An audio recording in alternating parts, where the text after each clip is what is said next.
kamustahin natin ang ating mga kapatid dahil isang linggo tayo hindi nagkita-kita. No?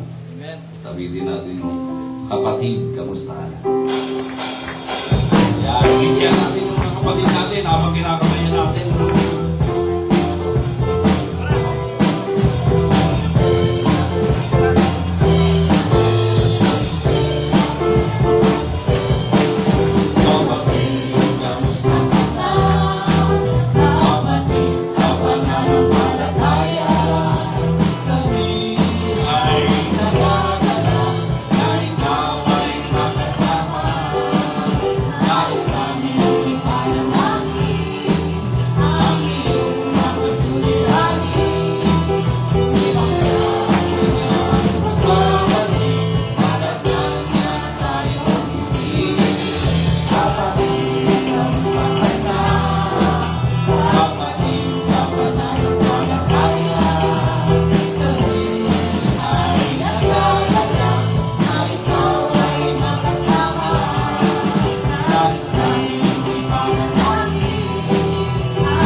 Sa pagpapatuloy ng ating pag-aawitan, tinatawagan ko na po si Brother Roger.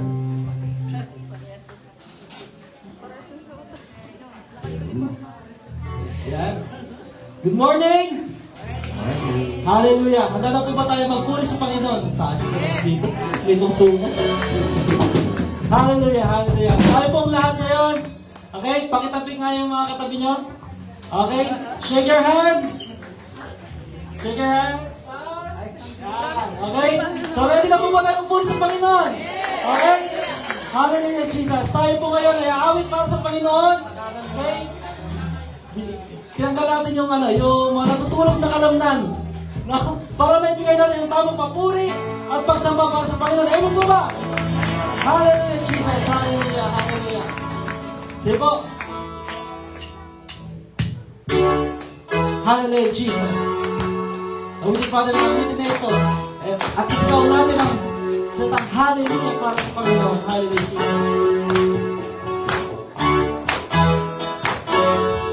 Puso ko ngayon umaawi, ako'y sa'yo. Wait lang. Pagpag lang natin ang lamig na katawan.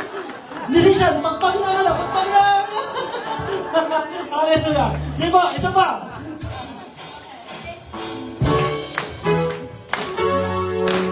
Hallelujah, Jesus. Tayo po pumalakpak sa Panginoon at tayo po sumayaw sa Panginoon. Hallelujah. Ang puso ko ngayon umaawi, ako'y sa'yo, ika'y sa'kin. Magsaya't gala sa iyong piling, ako'y sa'yo. Isa pa. Ang puso ko ngayon umaawi, ako'y sa'yo, ika'y sa'kin. Magsaya't gala sa iyong piling, ako'y sa'yo. Kaibigan, aking tapunan, kapayapaan ang iyong hati. Kaligtasan sa iyong pangalan, kasama sa habang buhay. Isisigaw, hallelujah, Jesus, your name. Buhay ko'y sa iyo lamang. Hallelujah, you are more than enough. Hallelujah, listen ka. Ang puso ko ngayon umaawi, ako'y sa'yo, ika'y sa'kin. May saya't gala sa iyong piling, ako'y sa'yo. Isa pa ang puso ko. Ang puso ko ngayon umaawi, ako'y sa'yo, ika'y sa'kin. May saya't gala sa iyong piling, ako'y sa'yo, ika'y sa'kin. Kaibigan, aking tapunan, kapayapaan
buhay Panginoon. Hallelujah, Jesus. Let's say,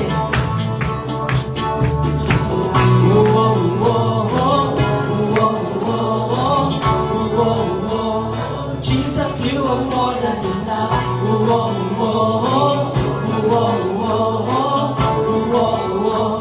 Jesus, you are more than enough.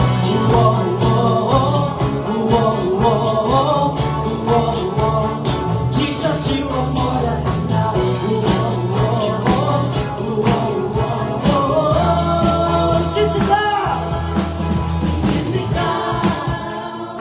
Hallelujah, Jesus, you're the only one. Ang buhay ko sa'yo lamang. Hallelujah, wala nang hahanapin. Jesus, you are more than enough.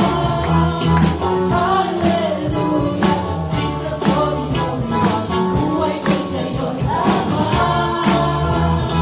Hallelujah, wala nang hahanapin. Jesus, you are more than enough. Hallelujah, Jesus, you're the only one. Ang buhay ko sa'yo lamang. Hallelujah, Jesus, you are more than enough. Hallelujah. Yes, Lord, you are more than enough, Lord. Yes, Jesus. Yes, Jesus. Hallelujah. Hallelujah. Hallelujah.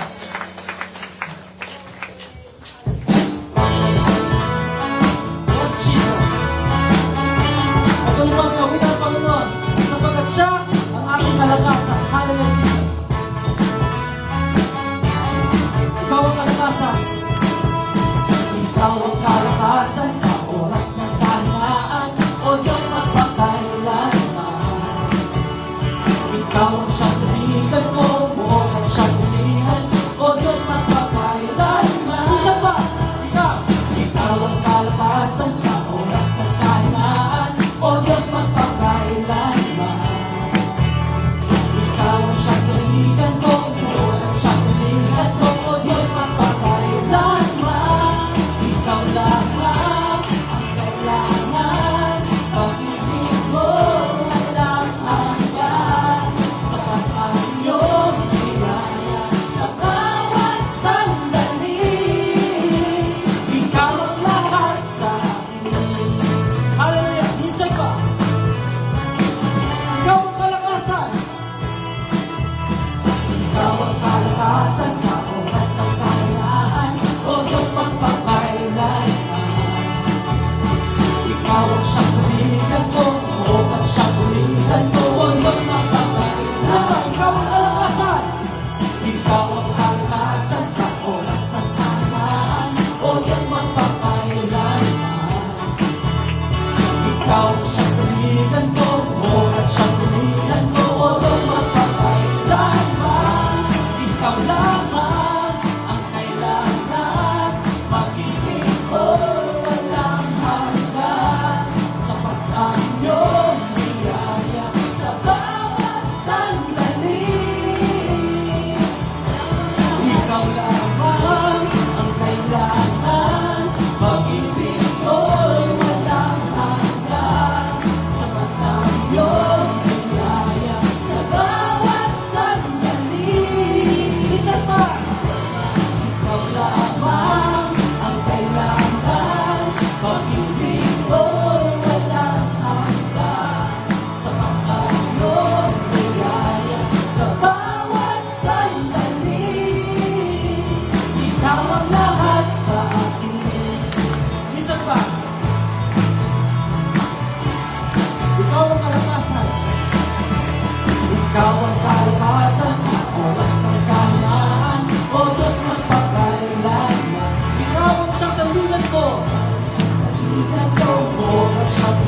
Hallelujah, Jesus. Hallelujah. Patuloy po tayo magpuri sa Panginoon. Hallelujah, Jesus.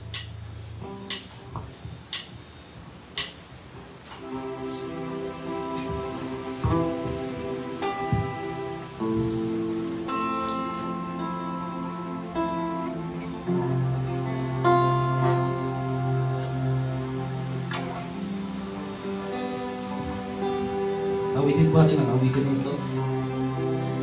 Knowing, itatag natin sa ating mga isipan,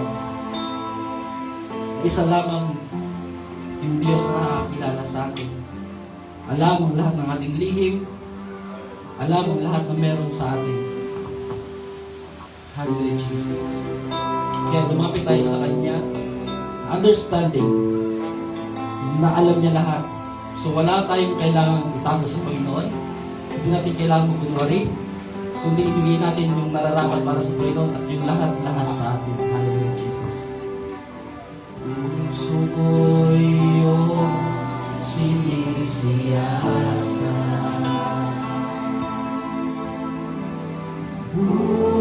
buhay ko'y iyong alam.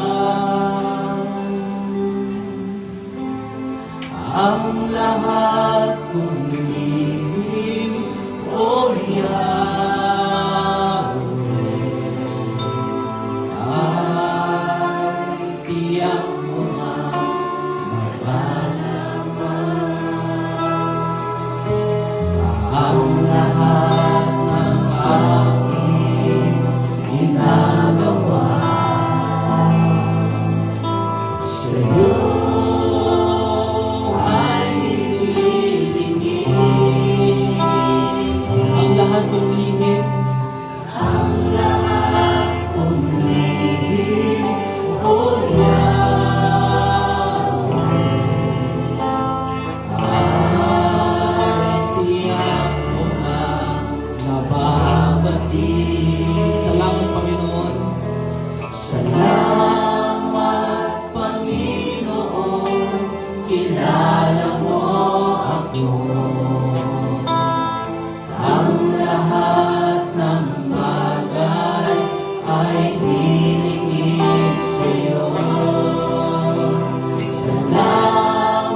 ang Panginoon ang maglinis sa atin, Panginoon. Hallelujah.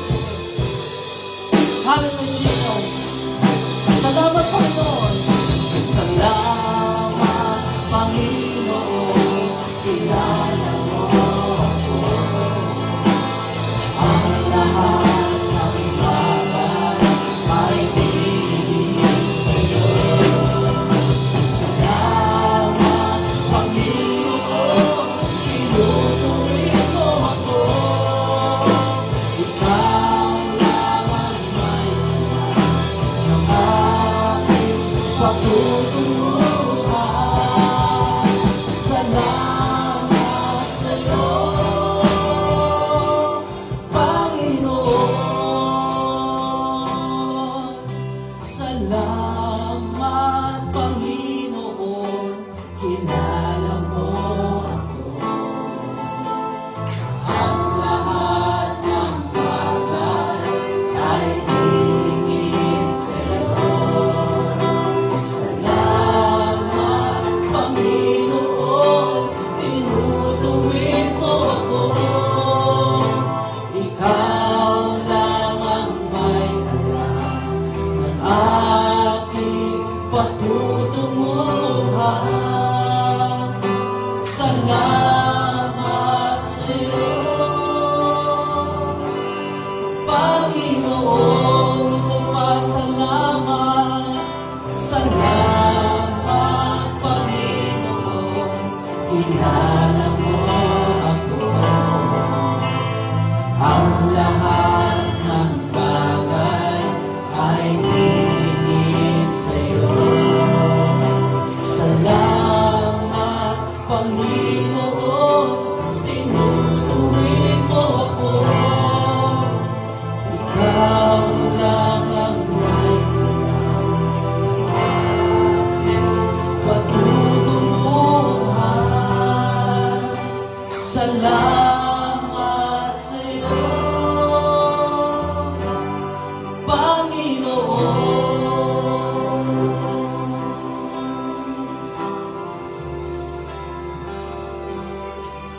Ikaw lamang ang nagtiwala sa akin. O Diyos, di kita bibiguin. Magtatapat sa'yo, maglilingkod ako. O Diyos, kay buti mo. Ikaw lamang ang nagtiwala sa akin. O Diyos, di kita bibiguin. Magtatapat sa'yo, maglilingkod ako. O Diyos, kay buti mo.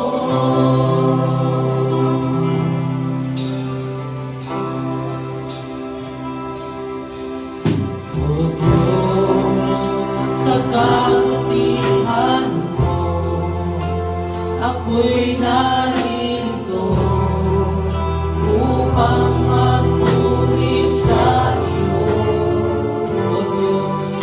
O Diyos, sa kabanalan mo, nalulugod ako. Buhay ay iaalay mo. Minsan pa, O Diyos. O Diyos, sa kabutihan mo, ako'y naririto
mo.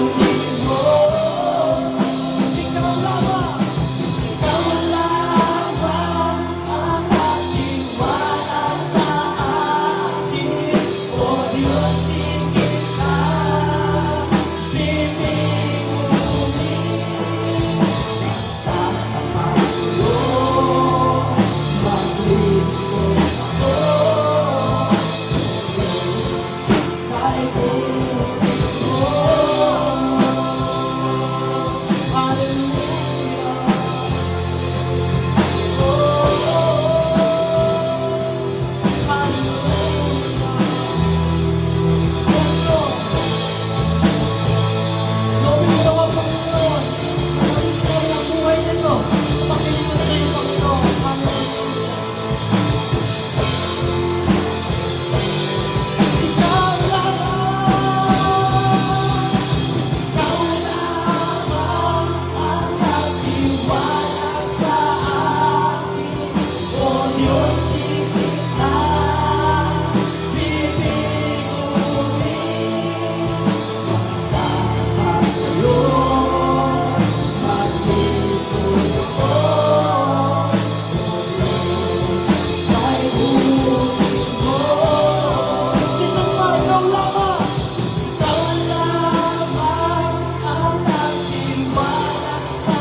Matagpuan mo nawa kami, Panginoon, na naging mabuting katiwala, Panginoon, sa mga bagay na iniatag mo sa aming mga balikat, Panginoon.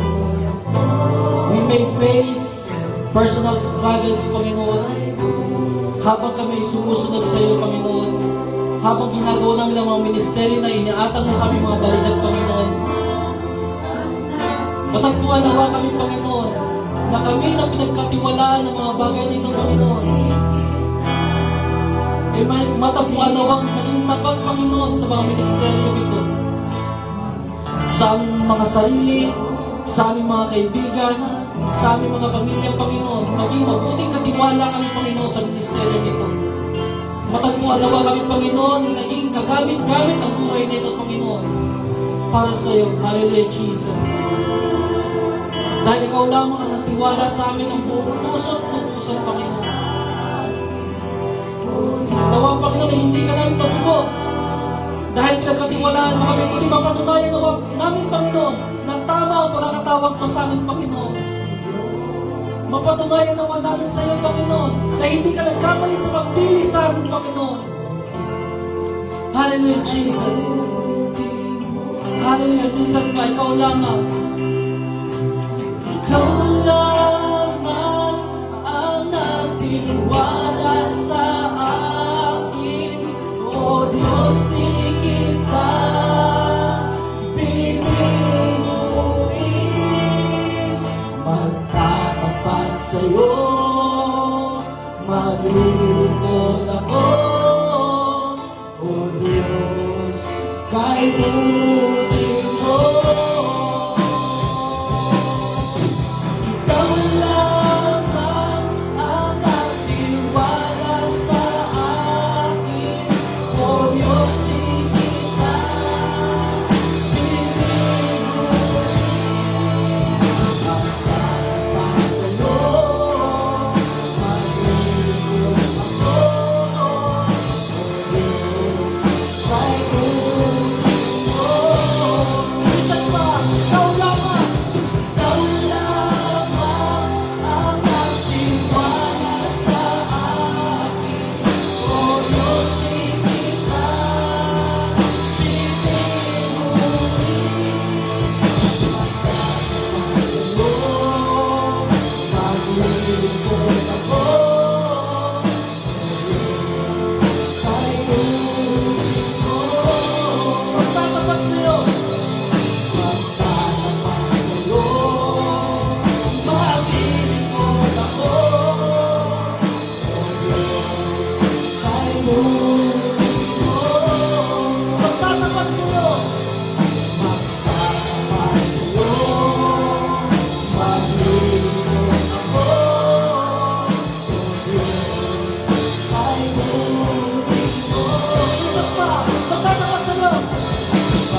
Hallelujah. Maraming salamat, Panginoon. Sa pagkakatiwala mo sa amin, Panginoon. Alam namin na hindi kami karapat-dapat, Panginoon. Alam namin na sa aming sarili ay wala kami karunungan. Alam namin na sa sarili namin ay wala kami lakas, Panginoon. Ngunit ang mahinang ito, Panginoon, ay pinagkatiwalaan mo, Panginoon.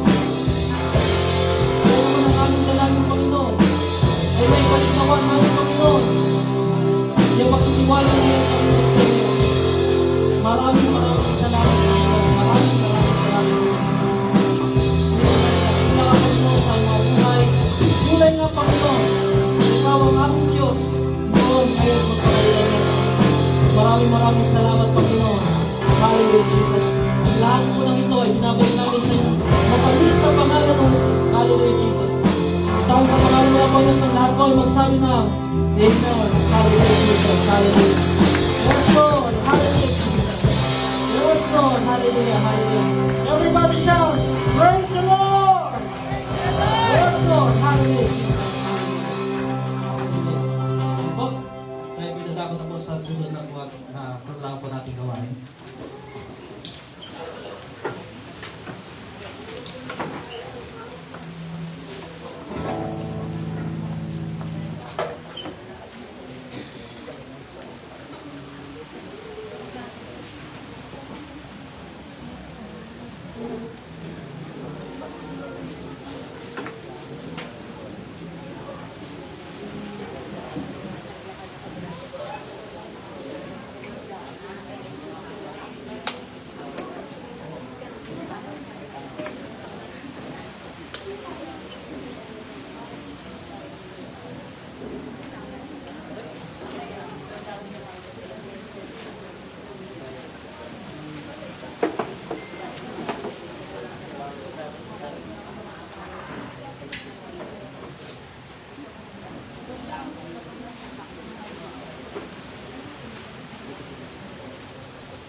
Okay, praise the Lord. Ayan. Siguro, pagdating ng 2026, may papagulong tayo sa siguro 2026 hindi na tayo magla-live. Nire-record na lang natin. Saka natin ipopost. So that hindi na aasa yung mga tao sa loob. Pwede yun noon kasi bawal magsimba, nahirapan tayo pumunta rito. Pero now, na pwede na, capable na tayo, and we need to, diba, yung ating part dun sa labor ng pagsunod sa Panginoon. Siguro, i-record na lang natin, kasi ipopost na lang natin hapon ng Sunday. Then multimedia, we'll have time to edit. Okay? Para everyone, kung gusto nyo talaga ng live, then go sa Araneta Coliseum. Diba? Kung gusto nyo talaga ng live, then go here. Come here. Sa church. Diba? Sige po. So, iniling ko po muna na tayo ay magsitayo. Basahin natin yung buong chapter ng Isaiah 60.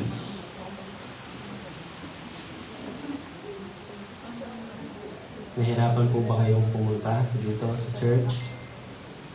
Traffic, ano po?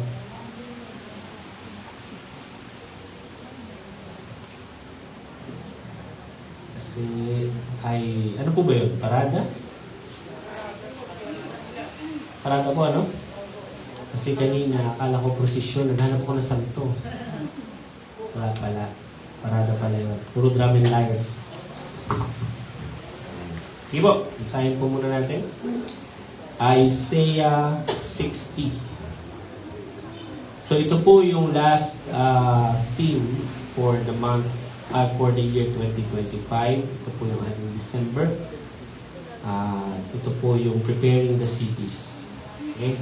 So ito po ay prophetic word ng Lord from binigay niya kay Propeta Isaiah. So ito po ang nasusulat. Ito yung part ng later visions ng book na ito. Okay? Tawag dito ay later visions. Ikaw ay bumangon, nagliwanag ka, sapagkat ang iyong liwanag ay dumating. At ang kaluwalhatian ng Panginoon ay sumikat sa iyo. Ang nagsasalita po rito ay ang Panginoon, ha? Hindi po si Isaiah. Okay? Kumbaga, ninarate lang o sinabi lang ulit ni Isaiah, pero ang nangungusap po dito ay ang Panginoon. Sapagkat narito tatakpan ang lupa ng kadiliman at ng makapal na dilim ang mga bayan. Ngunit ang Panginoon ay sisikat sa iyo at ang kanyang kaluwalhatian ay makikita sa iyo. At ang mga bansa ay paroroon sa iyong liwanag at ang mga hari sa ningning ng iyong pagsikat. Imulat mo ang iyong mga mata sa palibot at ikaw ay tumingin. Silang lahat ay nagtitipon, sila ay pumaroon sa iyo, ang iyong mga anak na lalaki ay magmumula sa malayo at ang iyong mga anak na babae ay kakalungin. Kung magkagayon, ikaw ay makakakita at maliliwanagan at ang iyong puso ay manginginig sa tuwa at magagalak, sapagkat ang kasaganahan ng dagat ay dadalhin sa iyo. Ang kayamanan ng mga bansa ay darating sa iyo. Tatakpan ka ng napakaraming kamelyo, ng mga batang kamelyo, ng Midian at Ephah. Lahat ng mula sa Seba ay darating. Sila'y magdadala ng ginto at kamanyang at maghahayag ng kapurihan ng Panginoon. Lahat ng kawan sa Kedar ay matitipon sa iyo. Ang mga lalaking tupa sa Nebayot ay maglilingkod sa iyo. Sila'y aahon na may pagtanggap sa aking dambano at aking luluwalhatiin ang aking maluwalhating bahay. Sino ang mga ito na lumilipad na parang ulap at parang mga kalapati sa kanilang mga bintana? Tunay na ang mga pulo ay maghihintay sa akin at ang mga sasakyang dagat ng Tarsis ay siyang mangunguna upang dalhin ang iyong mga anak mula sa malayo. Ang kanilang pilak at kanilang ginto na kasama nila dahil sa pangalan ng Panginoon mong Diyos at dahil sa banal na Israel sapagkat kanyang niluwalhati ka. Itatayo ng mga dayuhan ng mga kuta mo at ang kanilang mga hari ay maglilingkod sa iyo. Okay? Sapagkat sa aking puot ay sinaktan kita, ngunit sa aking biyaya ako'y sa iyo ay naawa. Magiging laging bukas ang iyong mga pintuan, hindi isasara sa araw o sa gabi man, upang ang mga tao ay magdala sa iyo ng kayamanan ng mga bansa at ang kanilang mga hari ang nangunguna sa hanay. Sapagkat ang bansa at kaharian na hindi maglilingkod sa iyo ay mamamatay, ang mga bansang iyon ay malilipol ng lubusan. Ang kaluwalhatian ng Lebanon ay darating sa iyo, ang puno ng sipres, ng abeto at ng pinyo na magkakasama upang pagandahin ang dako ng aking santuaryo at aking gagawing maluwalhati ang lugar ng mga pako. At ang mga anak nila na umapi sa iyo ay paroroong nakayuko sa iyo. At silang lahat na humamak sa iyo ay yuyukod sa talampakan ng mga paa mo. At tatawagin kanilang ang lungsod ng Panginoon, ang Zion ng banal ng Israel. Yamang ikaw ay napabayaan at kinamuhian na anupat walang tao na sa iyo ay dumaraan, gagawin kitang walang hanggang karilagan, na sa maraming saling lahi ay kagalakan. Ikaw ay iinom ng gatas ng mga bansa at sususo sa mga suso ng mga hari, at iyong malalaman na akong Panginoon ay tagapagligtas mo at manunubos, makapangyarihan ng Jacob. Sa halip ng tanso ay magdadala ako ng ginto, sa halip na bakal ay magdadala ako ng pilak, sa halip na kahoy ay tanso, sa halip ng mga bato ay bakal. Ang kapayapaan ay gagawin kong mga tagapangasiwa mo, at ang katuwiran bilang iyong tagapamahala. Hindi na maririnig sa iyong lupain ang karahasan, ni ang pagkawasak o pagkagiba sa loob ng iyong mga hangganan. Ang iyong mga pader ay tatawagin mong kaligtasan, at papuri ang iyong mga pintuan. Ang araw ay hindi na magiging iyong liwanag kapag araw o ang buwan man ay magbibigay sa iyo ng liwanag, kundi ang Panginoon ang magiging iyong walang hanggang liwanag at ang iyong Diyos ay iyong kaluwalhatian. Ang iyong araw ay hindi na lulubog o ang iyong mga buwan ay lulubog, sapagkat ang Panginoon ay magiging iyong walang hanggang liwanag at ang mga araw ng iyong pagtangis ay matatapos. Magiging matuwid na lahat ang iyong bayan. Kanilang aangkinin ang lupaing magpakilanman, ang sanga ng aking pananim, ang gawa ng aking mga kamay, upang ako'y luwalhatiin. Ang pinakamaliit ay magiging isang angkan, at ang pinakakakaunti ay magiging isang makapangyarihang bansa. Ako ang Panginoon, ito ay mabilis kong gagawin sa kapanahunan nito. Yan po, nung siya nagsalita, kaya sabi niya rito, ako ang Panginoon. Tayo po'y manalangin. Aming Diyos na buhay, purihin at takilain ka, Ama, sa lahat-lahat ng mga bagay na aming nararanasan sa buhay na ito. Sa aming paglakad, sa aming pagsunod sa iyo, sa pamumuhay na espiritual, Panginoon, sa mga kahinaan at kalakasan, sa mga kalabisan at kakulangan, O Diyos, marami pong salamat sa mga pagsubok at tagumpay. Marami pong salamat dahil patuloy po itong nagtapatatag at nagpapabanal sa amin. Nawa ay tanggapin namin, O Diyos, sa mga bagay na ito ng may kagalakan, maging ang mga salita mo na mga totoo na nagsasaway, na nagdidisiplina sa amin, na ito ang papawi ng galit sa aming mga puso, na ito ang papawi ng maling kaisipan sa aming mga kaisipan at magtutuwid, Panginoon, sa landas na aming nilalakaran. Panginoon, dahil ito sa habag at awa mo sa amin, kung paanong nagpapatuloy ang gawain nito, kung paanong nagpapatuloy ang pangangaral ng katotohanan sa dakong ito, at kung paanong patuloy na itinataas ang pangalan mo sa dakong ito. Panginoon, maraming salamat sa iyong habag at awa sa aming lahat. Pangunahan mo po ang aming mga tenga, ang aming mga puso na kung saan iimbak ang iyong salita sa umagang ito, at maging katwiran ito at mamunga ito sa amin. O Diyos na banal at dakila, minsan pa, maraming po salamat. Ito pong aming dalangin sa banal mong pangalan, O Jesus. Ang lahat po'y magsabi ng amin. Palapakan po natin ang Diyos. Kung yung Panginoon, makakaupong po muna tayong lahat.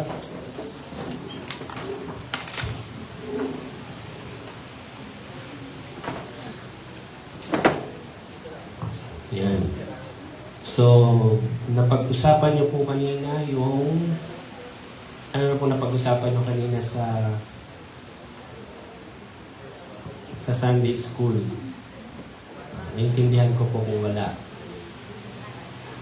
Ano po natutunan? Okay. Unahin muna natin yung Isaiah 60. Okay. Kailan ba ito natanggap? Kailan ba nabuhay si Propeta Isaiah? Para lang malinaw. Kasi medyo nakakalito itong propesiyang ito in terms of timeline. Kasi may tinatalakay dito o may mga binabanggit dito mga bagay na hindi pa na nangyayari. Okay? Pero nangyari na siya ngayon. At merong mga partially na nangyari na, pero hindi pa tapos. Okay? So ito po si Isaiah, nag-prophecy po siya, naging prophet po siya ng Lord during the time of Uzziah, Jotham, Ahaz, and Hezekiah. So, ibig sabihin, mga nasa 740 to 700 BC. Yes? Tama, no? So, nung panahon na ito, Jerusalem is still standing. Hindi pa po nawawasak. Okay? Pero, spiritually, ang Israel po ay patay. And when I say dead, dead. As in dead. Only few or remnant na lang ang sumusunod. Etong Israel is on the verge of war with Assyria. So may threats galing Assyria. At papunta ito towards judgment ng Lord through Babylon. Okay? So ibig sabihin, hindi pa nangyayari dito yung Babylon exile. Nag-prophecy or itong Isaiah 60 na ito was given to Isaiah before the destruction of Jerusalem. Okay? Before the judgment of the Lord. Okay? Tinidescribe nito yung future Jerusalem. Not the physical Jerusalem, medyo dito nagkakatalo ang marami. That's why kung mapapansin nyo ngayon, marami nagko-converge sa Israel at maraming gumagawa ng mga ginagawa ng mga Israelita, lalo na ng Old Testament. Kasi yun daw yung calling, yun daw yung call na tayong lahat will go to Israel, kagaya ng nakasulat sa Isaiah 60. Okay. Aha. Ha? Pero dito sa Isaiah 60, the Lord is describing a new Israel, not the Israel of old. Okay?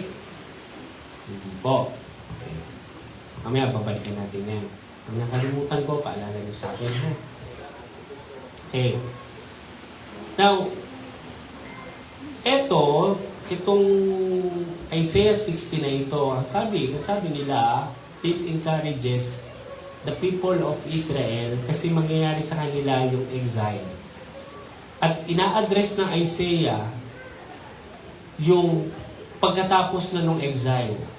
Nakabalik na sila. So ito yung sinasabi na pangako ng Lord para sa pagbabalik ng mga galing Babylon. Okay? So, parang sinasabi dito, the prophecy is for those after the exile. Okay? Pero wala pang nangyayaring exile, ha? 740, nangyari ang exile around 500 plus BC. So, medyo matagal-tagal pa. Okay po ba? Malinaw. After itong ma-rebuild yung mga walls, through Nehemiah, nadaanan natin yan, right? Sa Nehemiah, etc., etc. Now, Messianic age. Ito rin is prophecy ng Messiah. Yung light has come to you, rise and shine. Because nandito yung Messiah, this is all Messianic prophecy na na-fulfill during the time ni Christ. Yes? Yes. Okay. So, yung pangako na magalak kayo dahil darating ang yung Diyos sa inyo happened during the first coming or incarnation ng Diyos. Okay? So, yun yun. So, yung chapter, itong Isaiah ay partially na-fulfill na yung tungkol sa Messiah. Partially, kasi alam naman natin na hindi pa tapos. Tama po ba? Yes? Hindi pa tapos.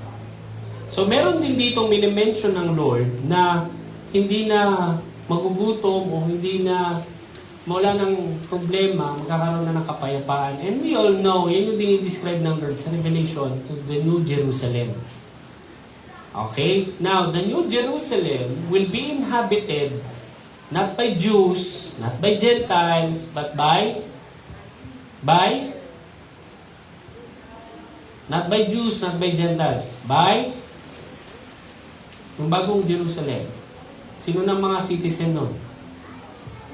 Hindi na Jews, right? Hindi na Gentiles. Kasi sabi ni Paul, wala nang Jews and Gentiles. Okay? Ano na siya? Ano na magiging citizen nun? Ha? Oo, followers of the living God. Okay? Natural! Because most of the Jews, especially nung time ni Christ, crucified Him. Do you really think they're welcome? Hanggang ngayon, hindi sila naniniwala kay Jesus na siya yung Messiah, na hanggang ngayon, pinag-uusapan na hindi siya Diyos. Na hanggang ngayon, maraming naniniwala na hindi siya Diyos. Yes? Okay.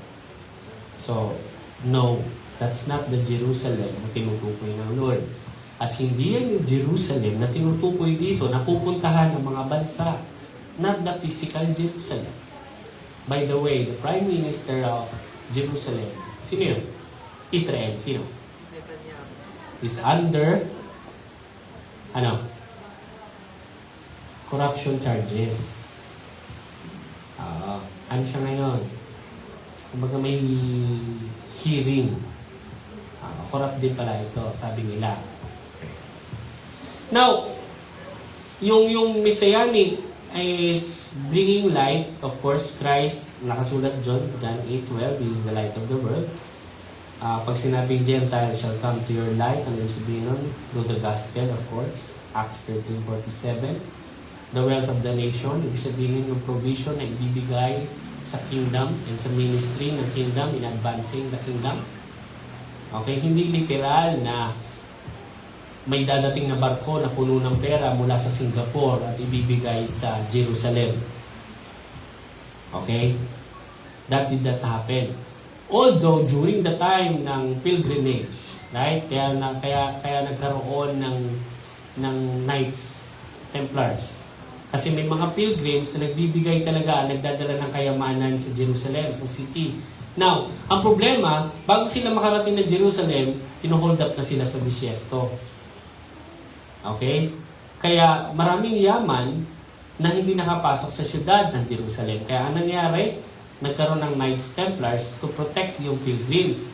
Now, is that the prophecy na ito? Well, marami nagsasabi yun daw yun kasi maraming yaman na pumasok sa Israel pero marami ding nawala. Hindi naman napakinabangan. Yes? Oo. Kasi as history goes, marami ding nakuhang yaman yung mga Knights Templars at yung mga namumuno nung panahon na yon sa Jerusalem. Hindi talaga napunta rin sa mga tao.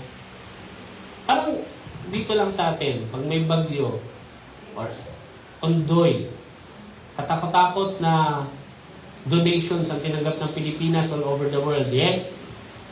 Tama ba? O, kamusta naman? Yung mga nasalanta, anong sinasabi nila? Natanggap nilang bigas, NFA. Yes? Pero bilyon-bilyon ang pumasok na pera dahil sa donations. Pero, ayan. Malalaman natin ngayon, maraming politiko ang sangkot sa korupsyon, right? Yun naman ang problema ng Pilipinas, corruption. Alam niyo ba yun? Na lahat ng natural resources sa mundo meron sa Pilipinas. Nasa atin lahat. Pero dahil matindi rin ang corruption sa atin, hindi tayo nag-grow. Japan, limited ang resources nila. Natural ha? Limited. Pero prosperous. Singapore lalo na. Limited ang natural resources niya. Pero prosperous. Philippines alone has everything. Totoo. Basahin niyo yung history, basahin niyo yung geography. Pilipinas alone has all that dito sa country na to, dito sa atin, lahat. Ano nangyari? Dahil sa corruption, hindi nag-grow. Same with spiritual. As long as may corruption yung spiritual mo, you will not grow. Yes? Pero din, lahat na ng natural, sabihin natin, lahat na ng natural spiritual resources nasa atin. Para lang mag-grow ka spiritually. Lahat pinigay sa'yo. Lahat meron. Malaya ka, may Bible ka, may nagtuturo sa'yo, may church tayo, yes, may mga ministers na handang magturo and lead. But if may corruption pa rin, hindi pa rin lalago. Yes? Same. Same lang naman eh.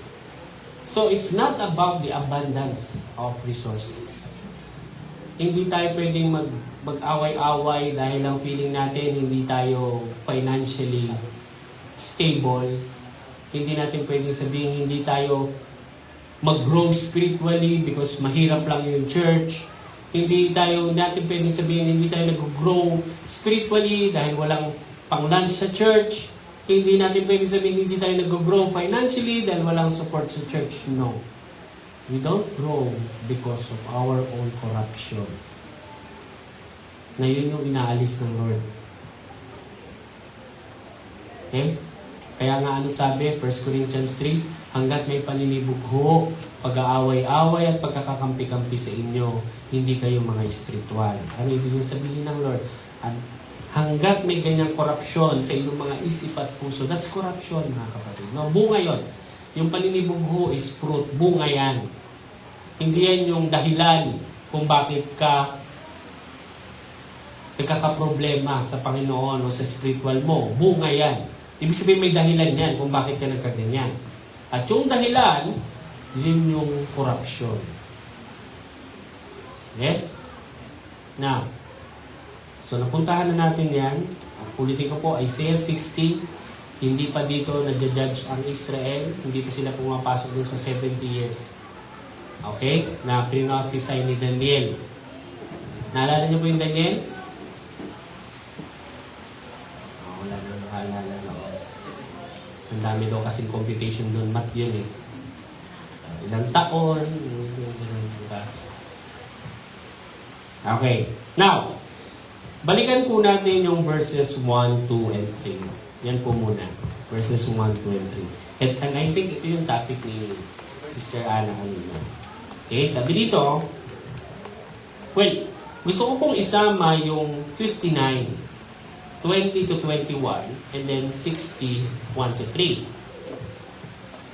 Sabi ni Sister Ana, wala ka naman sinabi, Pastor, na isama yun. Sama po natin. Okay. 59 muna. 20 and 21.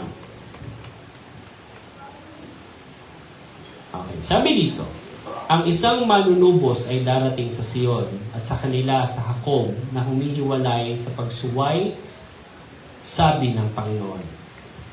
At tungkol sa akin, ito ang aking tipan sa kanila, sabi ng Panginoon. Ang aking espiritu na nasa iyo at ang aking mga salita na inilagay ko sa iyong bibig ay hindi hihiwalay sa iyong bibig o sa bibig man ng iyong lahi o sa bibig man ng angka ng iyong lahi, sabi ng Panginoon mula ngayon at magpakailanman. Okay. Gusto ko tingnan muna natin itong 20 and 21. Sabi dito, mayroong manunubos na darating sa Sion at sa Jacob o sa Israel na humihiwalay sa pagsuway, sabi ng Panginoon. At tungkol sa akin, ito ang aking tipan sa kanila.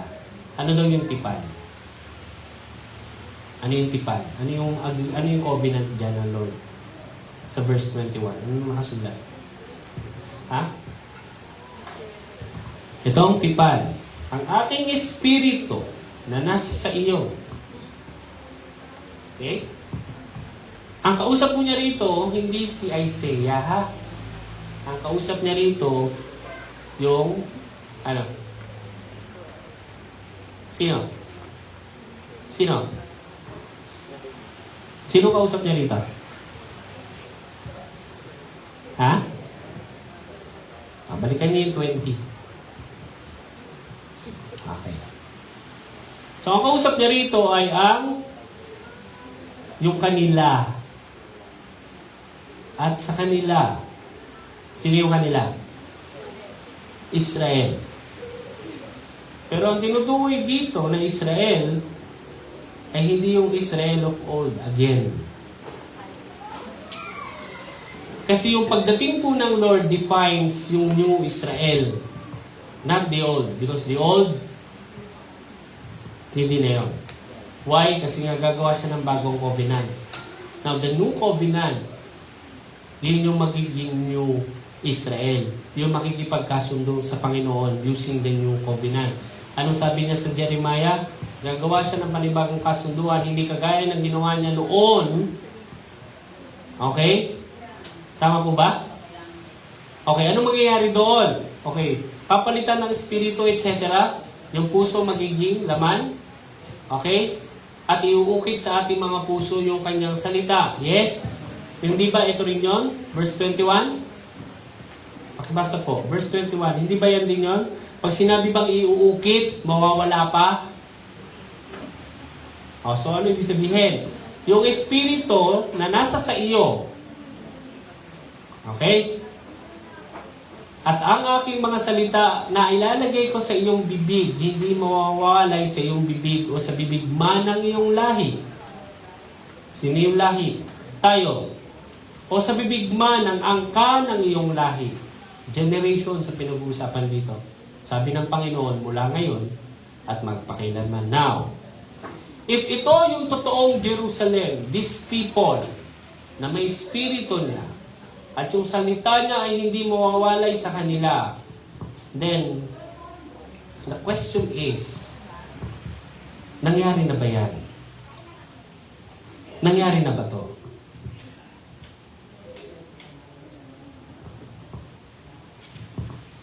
Tapos papasok tayo sa verse 1. Verse 1. Yan. Sino yung ikaw? Sino yung ikaw? Yung kanila dun sa taas kanina, na may espiritu na binigyan ng Lord, at yung mga salita niya ay hindi mawawalay sa kanilang mga bibig. Bakit? Dahil sa Misaya. Dahil sa Misaya o manunubos na darating. Siya yun. Siya yung magbibigay nun. Kagaya sabi ni John, ang magbabautismo sa inyo sa Espiritu ay hindi ako. Yes, yung sumusunod sa akin. So, ang tinutukoy niya ay si Christ. So, ang tinutukoy sa Isaiah 59:20, si Christ na dadating na siyang maghihiwalay sa pagsuway o pagsalangsang. So, ibig sabihin, makikita o kukuhanin ng Lord o titipunin ng Panginoon yung mga susunod sa Kanya. Sa makatuwid, hihiwalay yung sumasalangsang sa hindi sumasalangsang. At yung Old Jerusalem na nagsabi na ipako siya sa krus at hindi naniniwala sa Kanya hanggang ngayon, yun yung mga pagsuway. At yung mga tinutukoy niya na susunod o sumusunod sa Kanya, yun yung kanina na nasa verse 21. Yun yung bagong Jerusalem. Bakit? Si Abraham, si Isaac at si Jacob po ang forefathers ng Jerusalem at sila po ay pinaging dapat dahil sila ay sumusunod at naniniwala sa Diyos. At kung sila ay nabubuhay nung panahon ni Kristo, sila yung unang-unang magsasabi na itong taong ito yung Misaya, ito yung Diyos, ito yung anak ng Diyos. Yes? Okay. So hindi tinutukoy dyan yung mga lahi ni Abraham nung panahon ni Kristo. Doon sa kanina, sa taas. Pero may darating. At yung darating na ilaw na yun, yun yung magbibigay ng linya sa gitna. Kung sino ba talaga ang sumusunod at nananampalataya at sino hindi. Hindi po pwedeng maglaro. Kasi kung kaya natin maglaro, mamaya susunod ako, mamaya hindi mo nilirespeto yung nasa gate. Siya yung nasa gate eh. Siya yung naghati eh. Siya yung nasa gitna eh. Di ba? Ano sabi niya si John 10? Ako yung pintuan ng kulungan. Lahat dadaan sa akin. So, ibig sabihin, kung tayo ay kasama doon sa dinidescribe kanina sa verse 21, 59, 21, then, hindi tayo pwedeng magpanumbalik at magpabalik-balik. Parang ganito. Nag-school tayo, yes? Okay. Yung eskwelahan nyo may gwardiya, yes? Okay. Pag pumasok kayo, basta-basta ba kayo makakalabas? Hindi. Bago kayo pumasok, anong hinihingi sa inyo?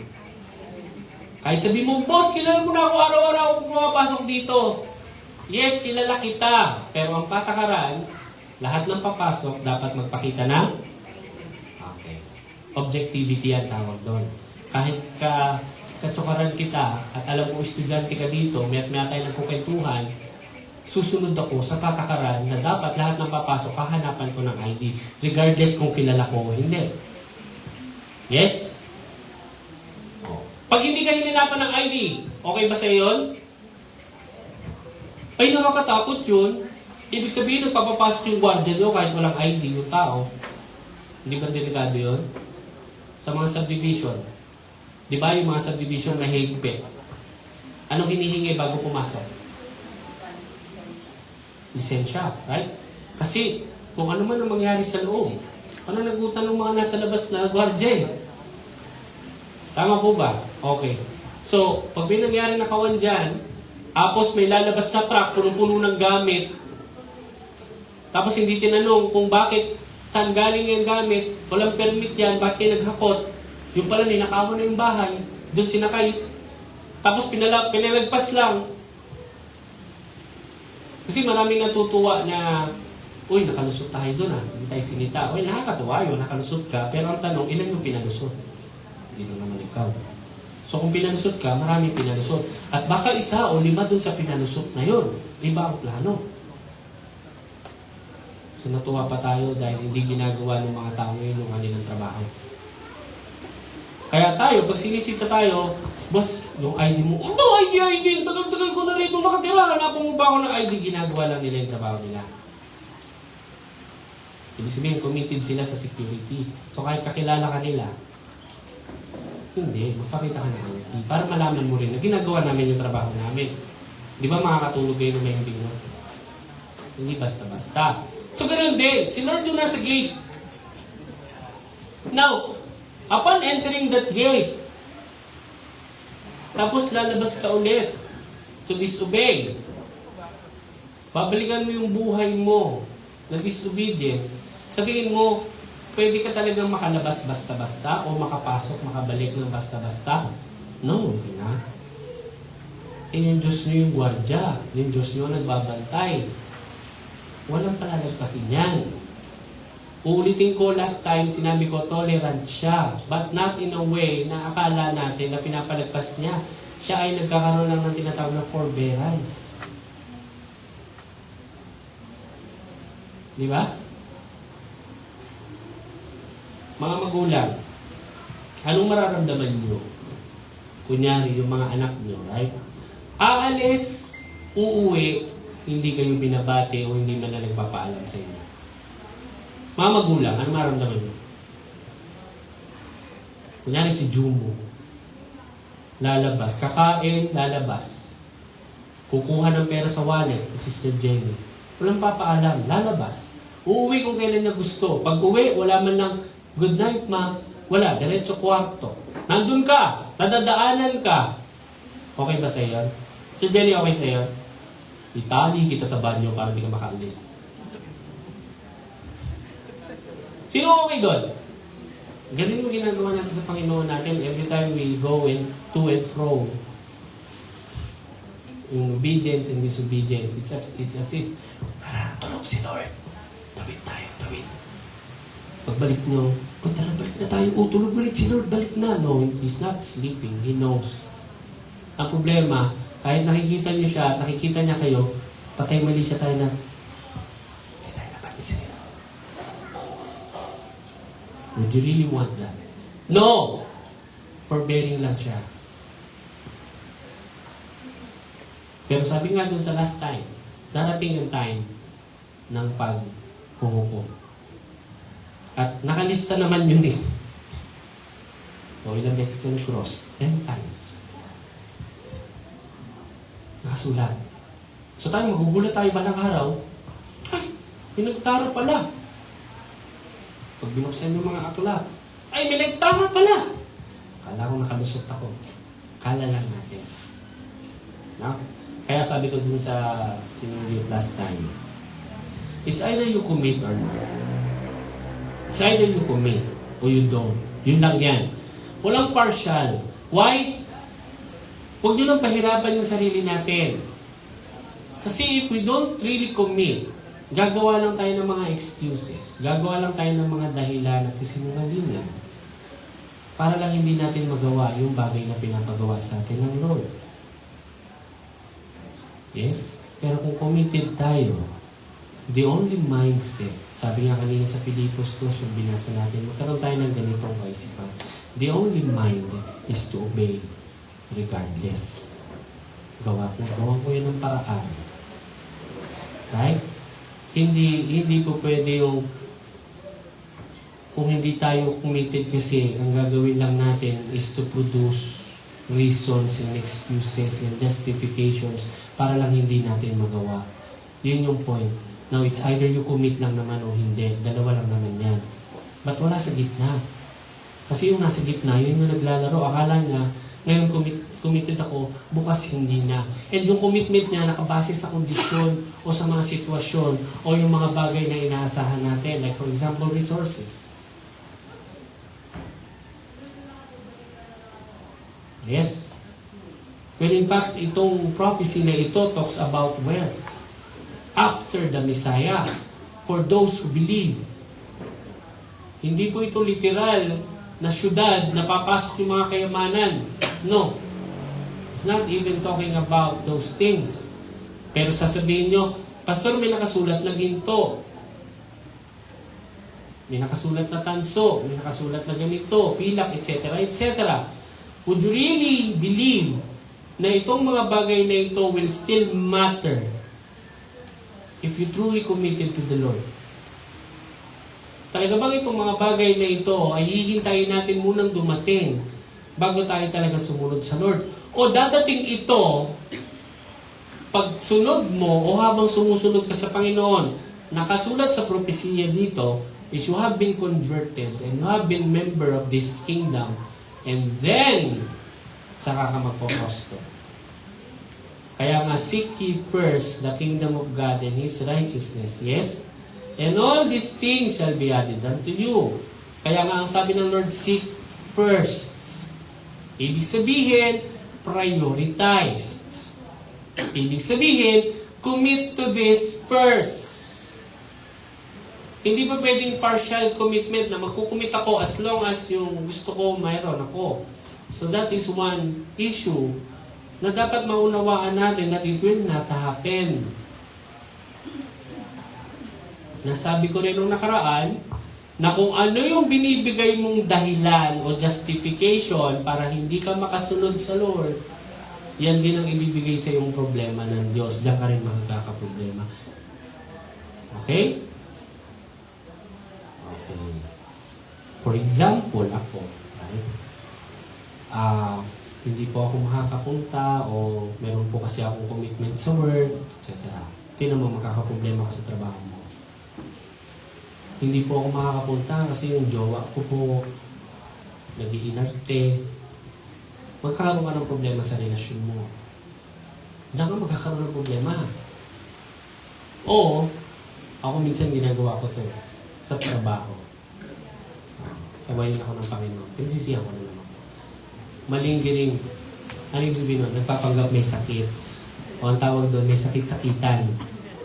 Magkakasakit ka talaga. I mean, yun naman ang sabi ng Lord. Kung ano yung sinabi mo, yun yung gagawin sa'yo. Alala nyo ba? Entrusted? Sabi nung alipin, ganito po. Ganun ba? Sige. Kung ano yung sinabi mo, yun ang mangyayari sa'yo. Binigyan mo ako ng excuses. Nagbigay ka sa akin ng kung ano ng dahilan mo, yun ang mangyayari sa'yo. Now, to prevent that, kasi ayaw naman ng Diyos yan, kaya ano kailangan nating matuto? To prevent that, ano kailangan? Commit. Anong level of commitment? As if wala nang bukas. Ginagawa po natin yan. Okay. Family. Right? Kailangan mong kumita ng pera. As if wala nang bukas. Kasi wala na. Makamatay na kami bukas. Okay. Kung may sakit ka, kikilos ka, hindi. Kahit may sakit ka, wala nang bukas. Magugutom na kayo lahat. Kikilos ka, hindi. Kikilos ka. You cannot afford to say, magpapahinga muna ako. Na matutulog muna ako ng 24 hours. Manghihinayang ka sa oras. Tama? Yun nga na nakaidlip ka minsan ng 3 oras lang. Napahaba yung tulog ko. May hinahabol akong deadline. Manghihinayang ka sa oras eh. Why? Kasi committed ka dun sa deadline mo. Committed ka dun sa kabuhayan mo. Why? Kasi alam mo, marami nakadepende dyan. Now, the same commitment ay inaasahan sa atin even more while we need to realize na although spiritual itong ginagawa mo at feeling natin walang deadline, actually meron. Because sabi nga, may nakalagay na panahon ng paghuhukom. So may deadline tayo, unknown sa atin, but we know meron. Pangalawa is, meron talaga tayong deadline dito na sineset sa church. Yes? Oh. Kaya nakapag-meeting na ba kayo ng planning niyo? Naalala niyo po ba? Kailan ko ba binigay yun? Ha? November. Oh. Ang sabi ko, December tayo mag-uusap, kaya kailangan matapos na kayo ng November. December, ano na ngayon? Nakapag-usap na po ba? Sino nakapag-usap na ng ministry? Yung grupo? May deadline. Now, if may deadline tayo, the same with our material life, meron din umaasa sa atin to bring them spiritual nourishment. Kasi baka wala nang bukas. Okay, ipapaalala ko ulit sa inyo. Men's Fellowship. Yes? First time natatag ang Men's Fellowship. Sa rooftop, dun sa yan?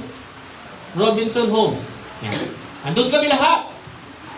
And nag-partner kami at sinabi namin, ito target natin, ito target natin. Ito yung timeline.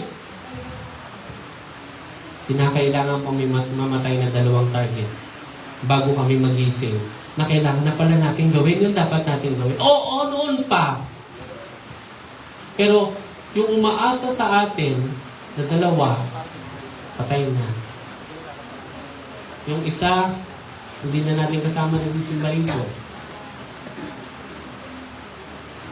Yung isa, minsan-minsan nagsisimba. Yes? So, sa material world, umaasa yung mga anak mo na kakainin nila at wala na kasi silang kakainin, babangon at babangon ka kahit may sakit ka. Pero sa spiritual, kahit siguro hindi pa natin nararamdaman yung depth o yung bigat no may umaasa sa akin spiritually na magbibigay ng spiritual nourishment sa kanila, hindi rin natin naayusin at hindi rin tayo, kahit may sakit tayo, hindi tayo patay. Yes? Kasi nga, yung weight ng material world is still heavier kaysa dun sa spiritual. Dapat na ngayon, mga mananampalataya, mas mabigat na dapat yung spiritual kaysa sa material natin. Dapat mas matindi yung burden mo ngayon sa spiritual. If we are called, kung tayo yung nakasulat kanina sa verse 20 at 21 na sinasabihan, na yung espiritu ko na nasa iyo, hindi ko yan kukunin, o etc. yung salita ko, then ibig sabihin, may responsibilidad ka. Kaya binigay sa iyo yan.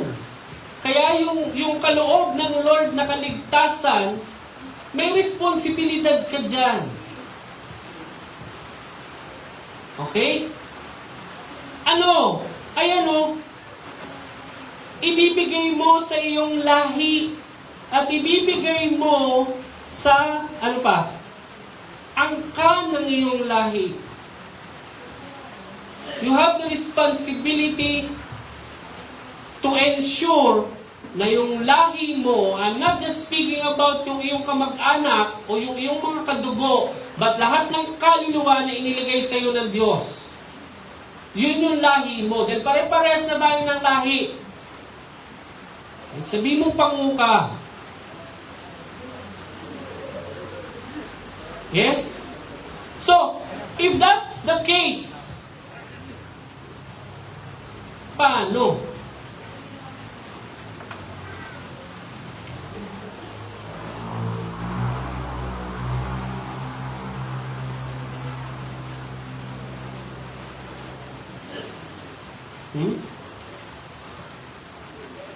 Paano?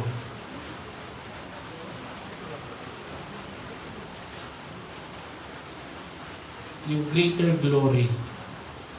Right? The Lord promised sa verse 1. Pakipost nga yung verse 1 and 60.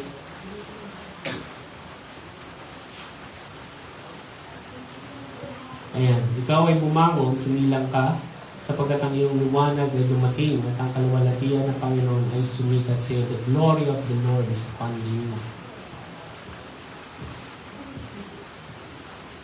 Why? Tingnan nyo Tingnan nyo yung verse 2. Pakitaas ko yung verse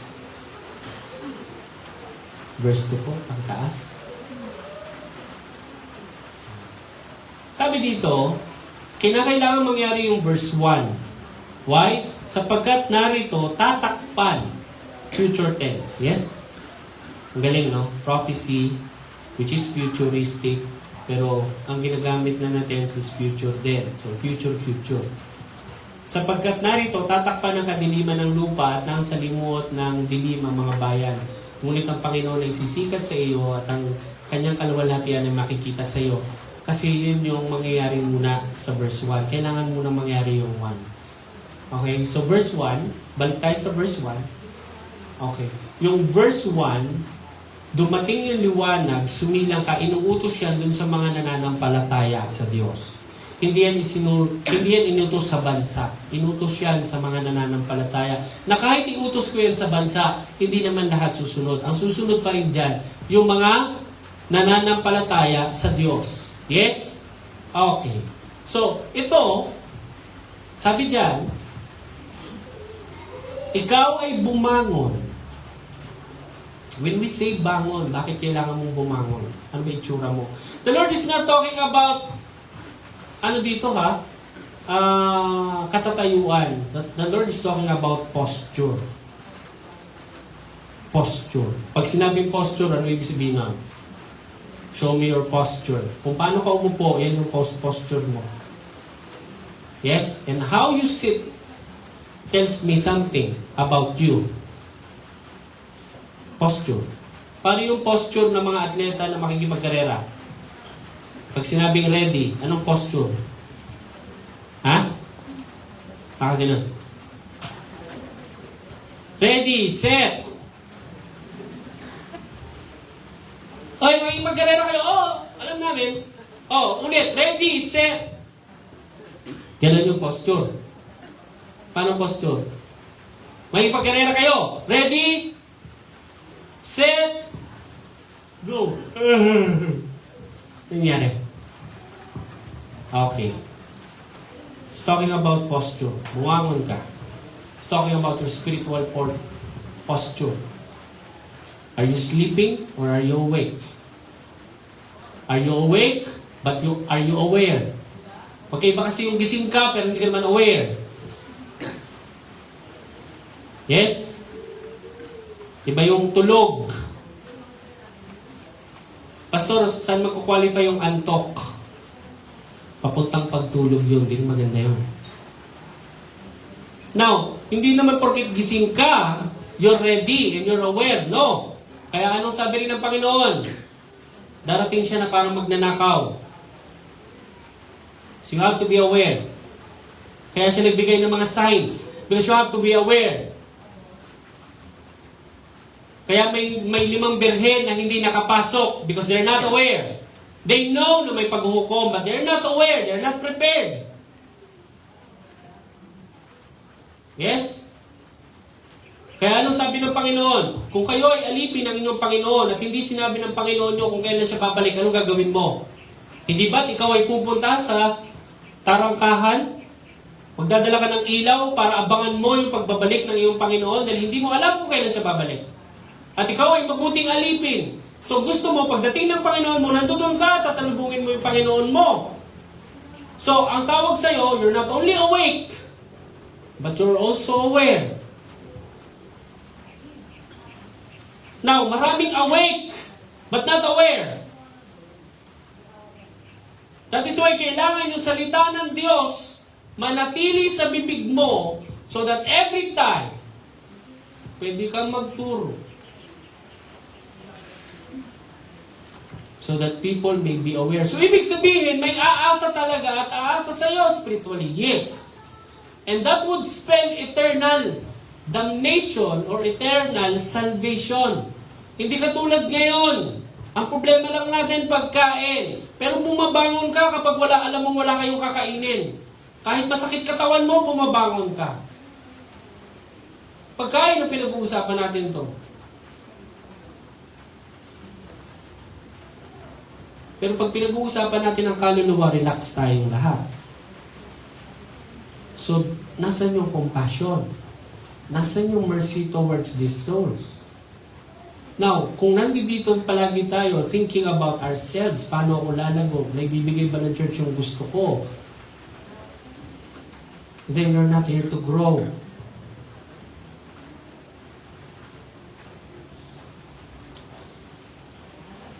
The only way to seek personal growth and the only way na mag-grow ka is to seek others' growth. Hanapin mo yung paglago ng iba. Magmalasakit ka sa paglago ng iba, maniwala ka sa akin, lalago ka spiritually. It's putting yourself for the sake of your friends. Okay?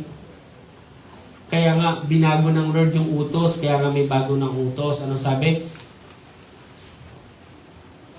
Ibigin nyo sila kung paano ko kayo inibig. Hindi yung ibigin nyo sila kung paano nyo ibigin yung sarili nyo. Kaya ang sabi ni John, may bagong utos. Ano yung bagong utos? Ibigin nyo sila kung paano ko kayo inibig. That I lay my life for your sake. I seek your kapakanan mo, hindi yung kapakanan ko.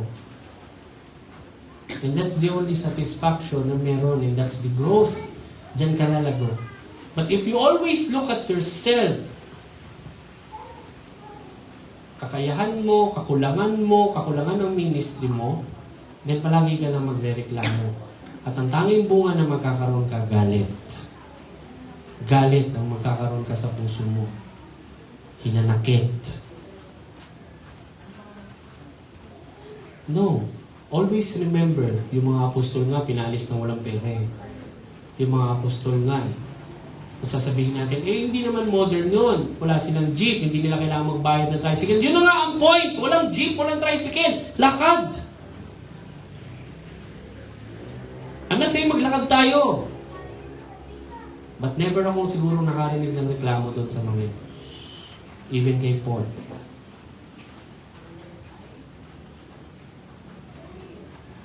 Diba? Pero kung sina Paul, ay katulad natin ngayon, na inuuna muna yung mga bagay na hinahanap muna yung resources, capacity, etc. Ay marami silang reklamo. Marami silang reklamo. Baka mas marami pa sa atin. Di ba? Nakakatuwa nga sa office, sabi namin. Sino gustong mag-field? Per dime, 5,000 per day. Pag nag-hotel ka, kahit saan mo gustong hotel. Actually, expense mo, i-reimburse lahat sa'yo, pero sa Marawi. Gusto nyo? Marawi. 5,000. Per day. Bukod pa yung saldo mo, may 5,000 ka per day. Lahat ng kakainin mo, pwede mo reimburse. Lahat yung hotel mo, kaso Marawi. Katabi ng camp, Go? Marami ng resources yun. Sobra-sobra pa. Go? No. Kasi feeling mo manganganib buhay ko dyan. Hindi kayo naramdaman yun ng mga nauna sa atin. Jonas. Kaya ayaw niya pumunta ng Nineveh. Bakit? Manganganib buhay ko dyan. Yung mga tao, bakit ilag sa Nazareth? Manganganib buhay ko dyan.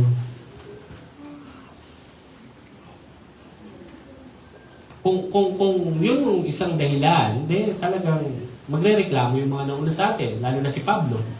Pupunta ako dyan, manganganib buhay ko dyan. Napatunayan na niya. Ilang beses siyang ginulpi. Ilang beses siya pinagbabato. Pero walang reklamo, no? And the wealth, wala. Gumagawa nga ng tent ng net Right? So kung reklamo at reklamo, mas marami silang reklamo kaysa sa atin. Tayo ngayon kasi ang daming convenience sa buhay.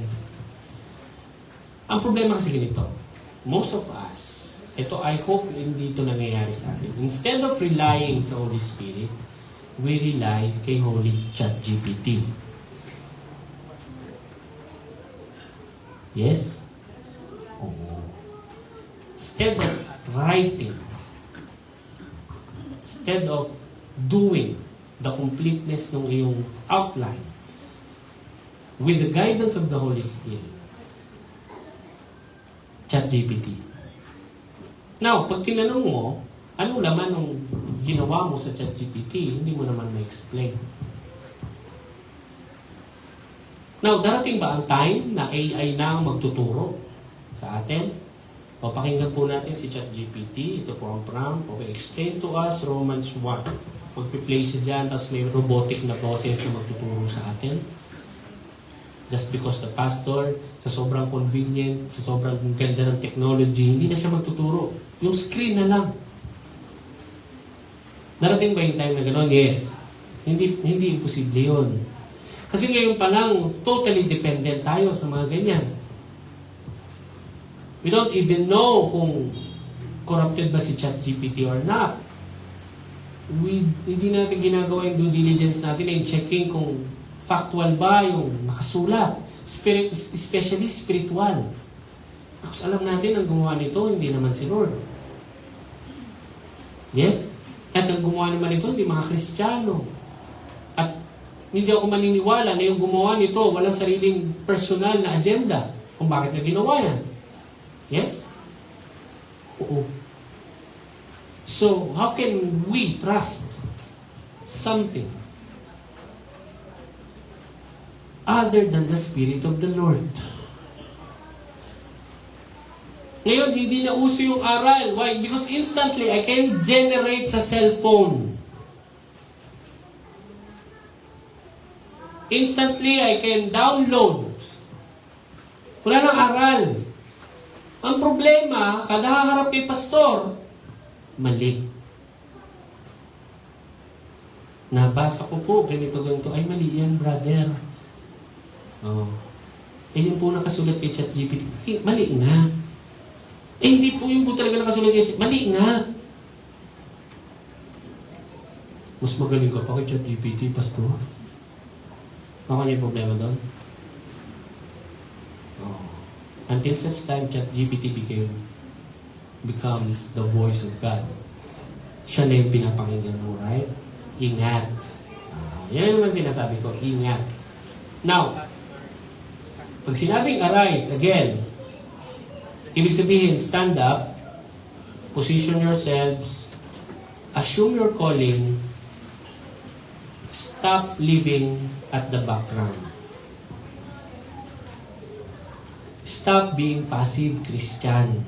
Pag sinabi ko pong passive Christian, tayo yung na-indirect, tayo yung nasa likod, tayo yung nakatago behind the curtains.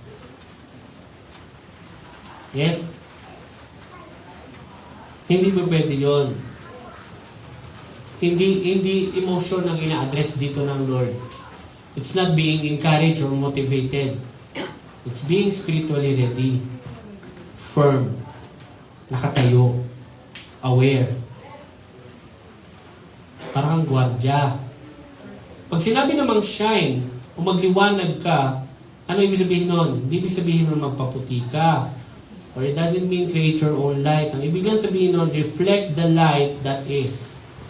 Reflect Him. Sabi nga kanina, kung tayo ay nasa kadiliman, at tayo yung liwanag, natural. People who hates darkness will go to the light. But people who loves darkness will stay away from the light. And merong mga tao who hates light. Who hates light. Pupunta talaga yan sa darkness. Nakasulat naman yan sa Biblia. Now the question is, sino ba tong mga taong to? Sino ba yung mga ayaw talaga sa liwanag? Because naturally, kapag may liwanag, nakaka-attract yan ng living. Tama ba? Tama po ba? Oo. Kaya pag madilim, medyo nangangapa tayo. Hanggat maaari wala tayong makitang ilaw. Pero pag may nakita kang kahit kakaunting ilaw sa dako doon, ibig sabihin, may tao doon. Ibig sabihin, kung nangangailangan ka ng tulong, nakakita ka ng ilaw, puntahan mo yung ilaw, sigurado ako may tao dyan, may makakatulong sa'yo. Yes? Yun yung assumption. And that is the truth. Kung meron kang ilaw, ibig sabihin makakatulong ka. You're placed in a position na tumulong. Kasi ikaw yung nakikitaan nila ng liwanag. Lalapit yan sa'yo. But people who naturally hate light will naturally hate you. Magagalit talaga sila sa'yo. Ayaw nila kasi ng kaayusan. Ayaw nila ng kaliwanagan. Gusto nila kung ano yung gulo na nadatna nila. dun na lang. Mas gusto nila yung magulo. Mas gusto nila yung walang kaayusan. So ano mangyayari?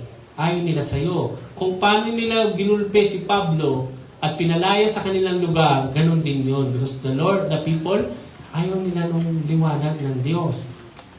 So kahit dumating yung liwanag, not everyone accepted the light. Ano? Sa 16. Di ba yung din naman ang sinabi sa John? Dumating ang liwanag pero may mga gusto pa rin sa kadiliman. So ibig sabihin, yung iyong free will, may impact rin yan sa pamumuhay mo. Free will is not the freedom to live. Free will is living what you have chosen. Diba? Kailangan kasi maranasan mo yung consequence ng pinili mo. That's free will. Hindi yung free will yung gawin mo lahat ng gusto mo. Bakit may free will naman ako? Gagawin ko lahat ng gusto ko. No. Free will is a gift. And you have to be responsible with the gift na binibigay sa iyo ng Lord. So free will is not gawin mo lahat ng gusto mo sa buhay. No. It's actually para maranasan mo yung consequence ng mga choices mo sa buhay. That's free will. So you can appreciate God. Parang ganito. Sa amin kasi, sa compound, may dalawang sasakyan. Yung isa yung nakaparada doon sa dulo, at isa yung nakaparada dito sa gilid. Yung blue, yung kapitbahay namin. Noong unang beses na nandiyan kami, paglipat namin, yung motor ko nandito lang sa gilid ng harap ng bahay. At yung blue na sasakyan, medyo hirap siya. Aatras siya kasi lalabas siya. Ginigising pa niya ako. Ako naman, pag ginigising ako, tinitingnan ko yung kalsada, ay, lapad-lapad naman. So, hindi daw siya maka-atras kasi yung motor ko nakaharang. Sa loob ko, saan nakaharang? Di ako naman, sige, i-move na. Hanggang sa dumating yung point, na narinig ko yung babae, nagsabi, ano ka ba naman, ang lapad-lapad ng kalsada, gigisingin pa natin yung kapitbahay natin. Yung asawa, narinig ko, kasi yung kwarto namin, nandito na sa... Narinig ko, ano ka ba naman, gigisingin pa natin yung kapitbahay natin, lapad-lapad ng kalsada. Sometimes God puts you in a position katulad ng lalaking driver na feeling mo, mahihirapan ako Ang hirap Hindi ako makamaniobra, ang hirap. Pero totoo, ang dapat ng kalsada. We're not just aware dun sa ginagawa natin o dun sa dapat natin gawin. That's why ang unang nakikita mo, yung problema. And the only solution, naasa ako sa ibang tao para makaalis ako. Well, that could be the case. Okay yun, pero mali yung asa na hinihingi mo. Eh, pag binibigyan kita ng pinagbigyan, hindi ka matututong mag-drive ng magaling, di ba? Ngayon, hindi niya na ako ginigising. Marunong na siya. Ibig sabihin, nag-grow yung kanyang skills. So, ibig sabihin, nilalagay ka talaga ng Lord sa ganyang mga pagsubok, not to destroy you, but to level up yung iyong spiritual.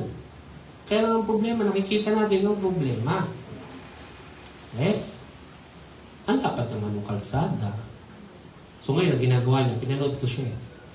So paatras siya, tapos gaganon siya ulit, tapos atras siya ulit, tapos gaganon siya ulit, saka siya At least! Pero kailangan pag-rebuke ng babae, no? Ano ka ba naman? So kailangan ng review. Kasi kung hindi tayo mag-review ngayon, walang awareness. So kung walang awareness, paano mo gagawa ng paraan? Paano mo aaralin? Paano mo didisiplinahin yung sarili mo? And at the same time, paano ka lalago? Yun yung concept ng review. Hindi nilagay dun yung motor ko para pahirapan ka. Obstacles are placed so that you will grow. Ang problema, ang nakikita, problema.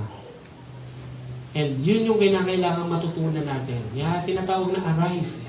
Ngayon, kung puro problema nakikita mo, lalapit ako sa'yo na may problema ako, ano po sasabihin mo sa akin, ang laki ng problema mo. Bakit po? Nakikita ko, malaki problema mo. Pag-usapan natin, puro lang problema pag-uusapan natin, masakit sa ulo yan. Kaya nga minsan sinasabihan ko yung senior niya, Ang una sabi ko to sa Junior, pag lalapit kayo sa akin na ang dala niyo problema, baka ma-review ko lang kayo. Lapit kayo sa akin, dala kayo ng naisip ng solusyon. At kung meron yan, hindi ko kayo papagalitan na mali yung naisip ng solusyon. Ibig lang sabihin yan, bago kayo lumapit sa akin, kayo diniskartehan nyo. Yes? Ngayon, ano ibig sabihin nun? Meron kasi tayong wisdom. Kung ihingi tayo ng wisdom sa Lord, natural, bibigyan niya tayo ng puzzle to test the wisdom. Na meron ka. Yes? May exam. Now, kung yung exam na binigay sa'yo ng Lord, dadali mo sa pastor mo at pasasagutan mo sa kanya.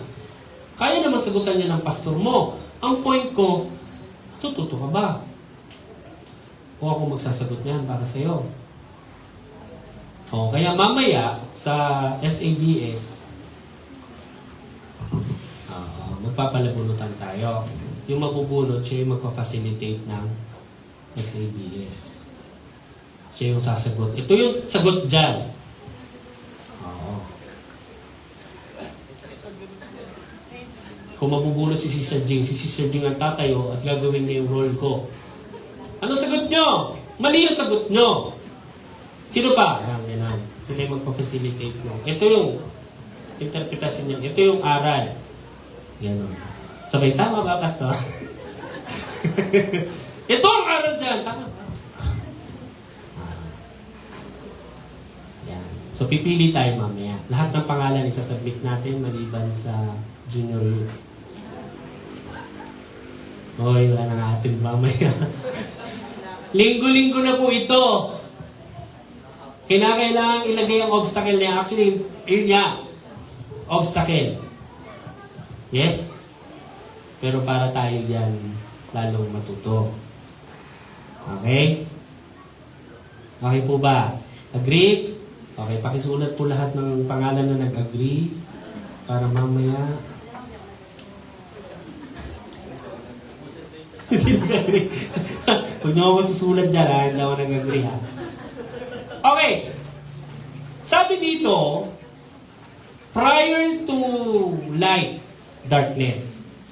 Pero after the light, darkness still. Yes? Sabi dito, bumangon ka, sumilang ka, sapagkat ang iyong liwanag ay dumating at ang kaluwalhatian ng Panginoon ay sumikat sa iyo. Why? Sapagkat narito ang kadiliman. Tatakpan ng kadiliman ng lupa. At bawat sulok ng bayan ay magdidilim. Ngunit ang Panginoon ay sisikat sa iyo at ang kanyang kaluwalhatian ay makikita sa iyo. So, ibig sabihin, mga kapatid, prior to God, prior sa kanyang incarnation, darkness. During His incarnation, darkness. After His incarnation, darkness. Ang pagkakaiba lang, bago siya umakyat ng langit, everyone na naniniwala sa Kanya, nagkaroon ng light to reflect. May dala tayong lamp. Now, you will be put sa posisyon ng kadiliman. Minsan ikaw malilito ka. Minsan ikaw mangangapa ka. Minsan ikaw madadala ka. Nangyayari na yan. Simula nung nakakilala tayo sa Lord, yes? Oo, nangyayari yan. You are the light, but somehow, sinasabi ni Satan sa iyo, you're not. At ang problema ko dyan, minsan, naniniwala tayo. And pag dumating sa point na naniniwala na tayo, nadadala tayo ng kadiliman.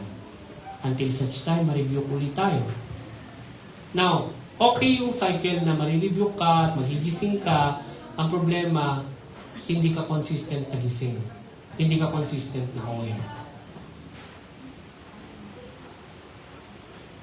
Lahat ng nananampalataya sa Diyos may liwanag. At hindi nyo pwedeng sabihin sa akin, yung liwanag ni Pastor mas maliwanag kaysa sa liwanag ko. No, wala akong sariling liwanag. Ang liwanag ay nanggagaling sa Diyos na siyang liwanag ng mundo. Kung sinasampalatayanan nyo yung Diyos na sinasampalatayanan ko, parehas lang tayo ng liwanag. Amen po ba? Hindi yung pwede sabihin sa akin na, si Pastor, mas maliwanag yung liwanag ni Pastor kaysa sa akin. Baka may dala lang akong lamp. Bisaksak sa kuryente. Pero wala akong gano'n na sinasabi sa Biblia. Maniwala po kayo sa akin. Kasi yung pananampalataya nyo sa Diyos na yan, na siyang liwanag ng mundo, siya yung nagiging reflect, siya yung nagre-reflect sa atin.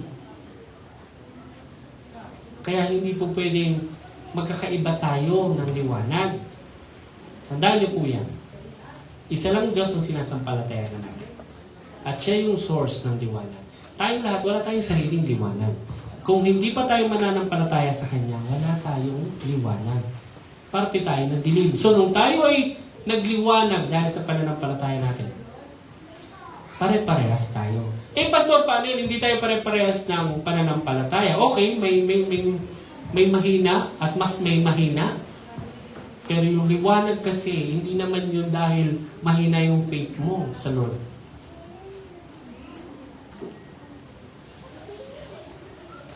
Kaya yung iba, pag naghihina sila at nagkakasala sila, feeling nila dapat akong lumayo sa Diyos kasi nakakahiya. Well, totoo nakakahiya. Pero pag layo mo, kasi yung iba, pag nakapasok na ng church, okay na ako, nasa church na ako, okay na ako, ligtas na ako, etc. etc. No. Tatakpan ng kadiliman itong church. Magkakaroon ito ng iba't ibang issue. Magkakaroon ito ng iba't ibang problema. Satan will always want the destruction ng church. Yung destruction mo. Satan will always target you to destroy you. To destroy.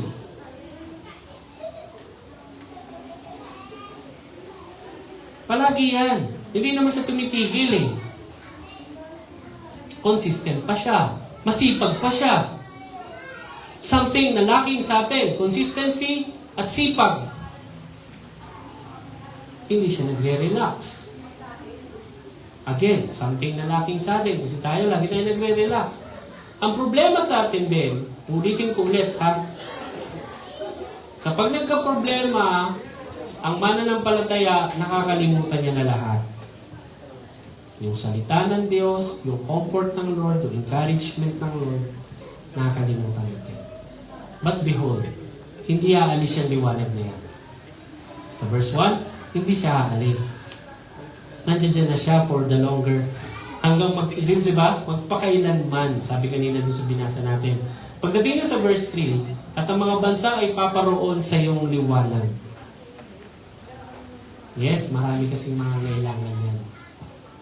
And I hope nakikita nyo na marami. No, pag sinabi kong marami, paano yung pastor? Bakit tayo kakaunti dito? Magandang tanong yan. Why not ask ourselves? Bakit nga pa tayo kakaunti dito? Kung talagang tayo ay liwanag, at ang sabi, sila ang lalapit sa akin, maybe there's something wrong with the message na pinapakita natin.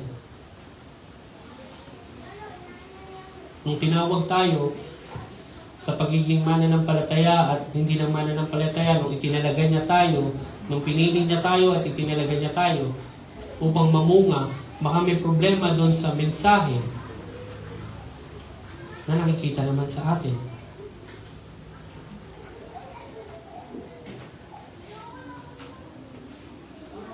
Kaya mahalaga yung pag-aaral ng salita ng Diyos. Doon lang tayo magkakaisa. Hindi man natin gusto ang ugali ng isa't isa, hindi man natin like ang isa't isa, at least doon sa mensahe na dala-dala natin, pare-parehas tayo. Pero, sabi ko, pero again, hindi okay yung hindi natin gusto ang isa't isa. Bakit? Binabiolate natin yung mensahe na dala natin. Tama po ba? Pag hindi natin gusto yung isa't isa, yung mensahe na dala natin, yun yung unang natin nababiolate. Tama po ba? Oo. Ang sabi doon, magkaisa kayo, yung binasa kanina sa Pilipos, parang, teka muna. Diba, sabi doon, huwag isipin ang sariling kapakanan. Tama yun. At magkaroon kayo ng ganitong kaisipan, na unahin mo yung iba. Magkaroon tayo responsibilidad sa kanila. Hindi dahil hindi sila nakatira sa bahay natin, wala tayong responsibilidad sa kanila. But bilang magkakapatid sa pananampalataya, meron. That is why huwag tayong mainis kapag kinukulit tayo ng mga minister natin. Sinatsa tayo, uy, kumusta ka na, hindi ka na nagsisimba, pwede pa kitang makausap. Yung iba na iinis. No, ginagawa lang nila yung kanilang responsibilidad dahil mahal nila kayo. Yun yung totoong pagmamahal. Hindi yung pagmamahal na pag may nabasa ka, I love you 3 times a day. Love kita. Kumain ka na ba? Mua-mua. No, hindi yon.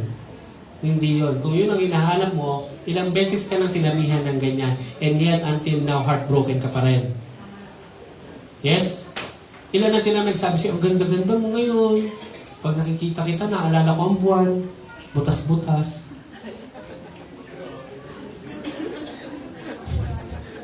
Pero maganda ka ngayon. Lang. Di ba? Ilang beses ka na sinabihan ng ganyan. Nadudukutin lahat, pati mata. Bibigay ko sa iyo lahat. Dudukutin ko ang buwan, ang araw, at ang mga mata ng mga nakatingin sa iyo. Para ako lang ang makakita sa iyo. Pero until now, heartbroken ka pa rin. Or, nagkaroon ka ng hindi magandang karanasan dun sa mga nagsabi sa iyo na, I love you 3,000. Yes? Pero dun sa mga nagre-rebuke sa iyo, maniwala ka sa akin. Makinig ka. Sa mga nagsasaway sa atin, maniwala kayo sa akin, makinig kayo sa kanila. Kaya nga yung mga bata, ang sabi, honor your mother and father. Ibig sabihin, pag dinidisiplina kayo, makinig kayo. Because yan yung totoong pag-ibig. Right? Kasi pag inamo-amo ko kayo, hindi yun makakatulong. Maniwala kayo sa akin. Hindi po siya makakatulong sa atin. So tayo dito, pag sinabi ng Lord na bumangon ka at ikaw ay magningning, hindi ibig sabihin ng pag-isip mo ng umaga, naka-makeup ka na kagad at ready ka for picture, Instagrammable ka. Hindi ganon. Hindi na ibig sabihin ng rise and shine. Pag-isip mo, Instagrammable ka kagad. Konting ganon lang ng hair. Pwede ka ng picturean. Hindi po yun. Hindi aura. Gising and aura. Hindi ganon. Rise, ibig sabihin, posture of readiness, ready to go anytime. Ready na gawin yung kanyang accountability and responsibility towards others. Not thinking of himself.